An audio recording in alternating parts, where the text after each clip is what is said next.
tous, aujourd'hui encore un numéro à thème puisqu'il est consacré à la toute nouvelle collection des éditions Rajo, Thriller et à 3 de ses titres en particulier. Décollage immédiat de Fabien Clavel que Tristan viendra nous présenter est le premier.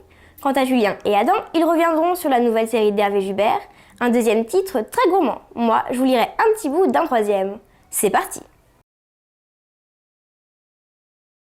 Tristan est sur le plateau pour un palpitant plat du jour à nous mettre l'eau à la bouche. Regardez, écoutez et constatez par vous-même. À toi de jouer Tristan. Voici Décollage immédiat, écrit par Fabien Clavel.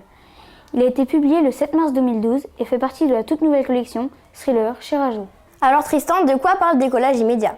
Dans ce livre, on suit l'histoire de Lana, une adolescente turbulente qui s'est fait virer de son lycée pour avoir frappé un de ses camarades.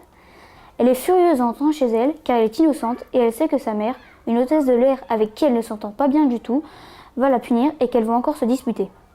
Mais personne. L'appartement est vide. Lana ne se doute de rien jusqu'à un mystérieux coup de téléphone de sa mère. Celle-ci est totalement paniquée. Elle lui demande de fuir l'appartement et d'aller à l'aéroport de Roissy pour chercher quelque chose dans ses affaires. Bien sûr, Lana ne la prend pas au sérieux. Soudain, la porte s'ouvre et un mystérieux homme fouille l'appartement. Il a une forte carrure et sent le parfum opium. Lana se cache, mais l'homme qu'elle a directement surnommé Opium Man la trouve.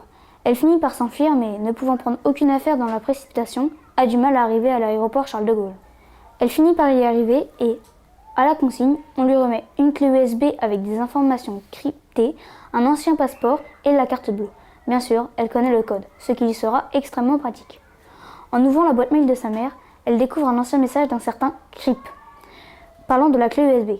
Seul lui peut l'aider à retrouver sa mère. Il lui donne rendez-vous à l'aéroport de Budapest.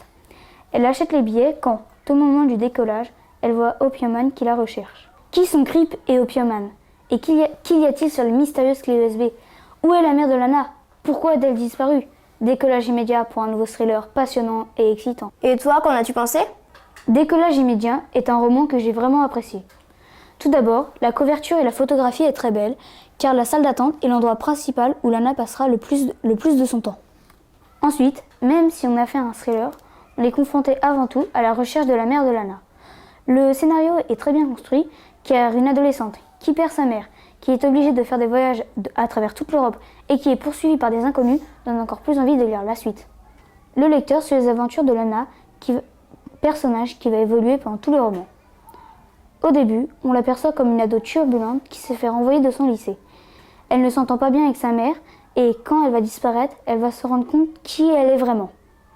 Mais ses ennuis ne s'arrêtent pas là. Elle doit rechercher sa mère qui a disparu et se renseigner sur la mystérieuse clé USB. Elle aura du mal à accorder sa confiance aux personnes qui l'aident, car ils vont avoir du mal à l'obtenir. Donc, on peut dire qu'elle est très courageuse, malgré les problèmes qui se posent à elle, comme l'argent pour payer les billets d'avion ou les hommes qui la poursuivent. La fin est vraiment très émouvante et très réussie, ce qui est important pour un roman policier. Je ne vous la dévoile pas pour garder le suspense, mais sachez seulement qu'elle est reliée au thème de l'environnement et de la recherche scientifique.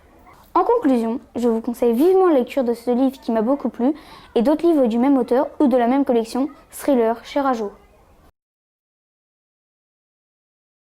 Adam et Julien ont pris la place de Tristan, mais pas de panique, ils restent dans la même thématique puisqu'ils viennent nous parler du premier tome de la série Vagabonde, dans la collection Thriller. Julien, à toi de commencer.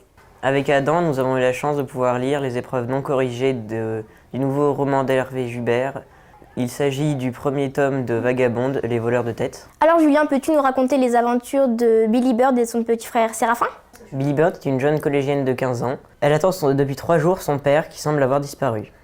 Il devait partir en voyage en Grèce avec Séraphin, le petit frère de 8 ans de Billy. En effet, son père, qui est voleur professionnel, est parti pour une affaire, la laissant seule avec Séraphin. Ils vont alors voir leur parrain Max, qui est antiquaire aux puces. Il leur conseille d'aller voir leur grand-père. Juste avant de partir, il leur laisse un carnet et les clés de la Vagabonde, un van aménagé. Chez leur grand-père, qui souffre d'Alzheimer, Billy décide de prendre les choses en main. Elle se connecte à un site internet dont l'adresse a été donnée sur le carnet. Il s'agit d'un réseau pour les voleurs. Elle reçoit un mail de Dracula qui lui dit d'attendre 3 autres têtes. Elle apprend en fait que son père a été kidnappé et que pour le sauver, elle doit voler les têtes en or des animaux de l'horoscope chinois. Celles-ci ont une grande valeur. Billy vole donc la vagabonde accompagnée de son petit frère Séraphin. De retour à Paris, elle se rend à la BNF, Bibliothèque nationale de France, pour consulter un livre dont la cote a été découverte sur le carnet. Le problème, c'est que Séraphin, son petit frère, ne peut pas y aller. Elle laisse donc Séraphin dans un appartement de son père, mais Octave, le locataire qui devait être absent, est de retour. Celui-ci décide de les accompagner dans leurs aventures. Billy, Séraphin et Octave vont-ils réunir toutes les têtes? Le père de Billy est-il encore en vie? À quoi peuvent bien servir ces têtes? Et qui sont ces mystérieux ravisseurs? Autant de questions qui trouveront des réponses dans le tome 2 de Vagabonde, le gang des serpents, à paraître en juin 2012. Alors Adam, quel est ton avis sur le premier tome de la série Vagabonde? J'ai vraiment apprécié le livre Les voleurs de têtes. Et pendant la lecture, on est toujours fixé sur les enquêtes de Billy, Séraphin et Octave, le trio de personnages principaux du livre. Ce roman policier n'est pas un roman policier comme les autres. Effectivement, on suit l'histoire des voleurs, Billy, Octave et Séraphin, qui même s'il n'a que 8 ans, jouera un rôle important dans un des vols. Pour ma part, je n'avais jamais vu cela dans un roman policier. Cela rend la lecture vraiment passionnante. Le seul petit problème qui pourrait intervenir, c'est que le lecteur suit plusieurs enquêtes en même temps. On passe donc du vol de tête de bronze à la recherche du père de Billy et Séraphin, qui a disparu au tout début du livre. On pense comme Billy que c'est dû à un cambriolage raté, mais pendant longtemps, on n'a pas plus d'informations. Le deuxième point qui m'a intéressé, c'est l'originalité des personnages. Billy Bird, l'héroïne, une jeune fille pleine de ressources, se voit remettre le carnet de son père, où elle trouve une adresse internet. Elle se voit obligée de prendre la place de son père dans l'histoire des vols de tête.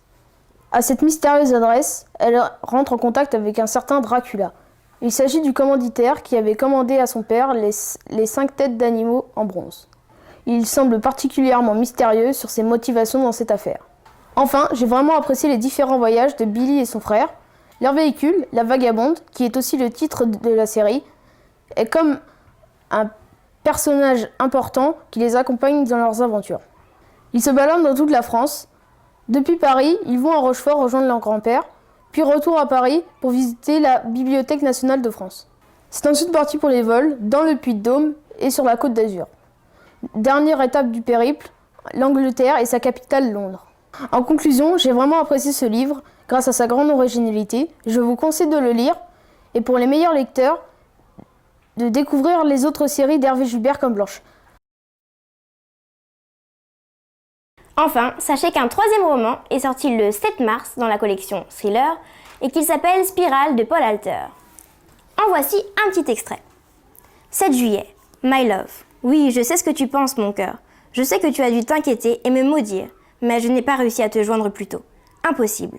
Là où je suis, il n'y a aucune couverture réseau. Je ne suis parvenue à t'appeler qu'une fois, quelques secondes à peine. Depuis, plus rien. Oncle Jerry possède un téléphone fixe, mais sa ligne est détraquée. Elle fonctionne 1 fois sur 10, d'après lui. Moi, je n'ai jamais réussi à m'en servir.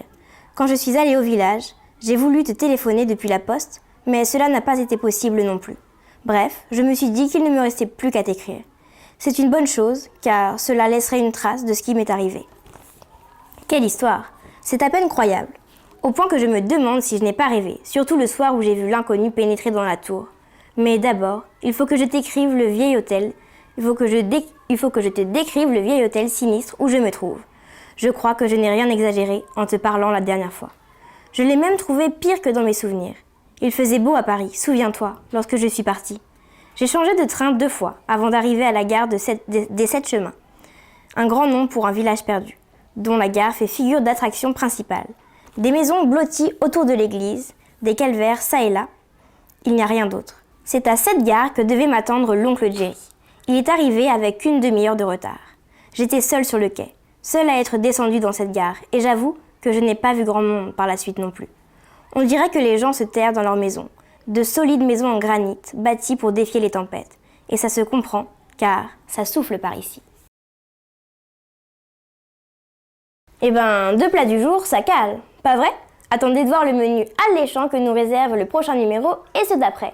Inside Out, Hunger Games au ciné et un salon du livre à Paris, j'en connais qui vont se régaler.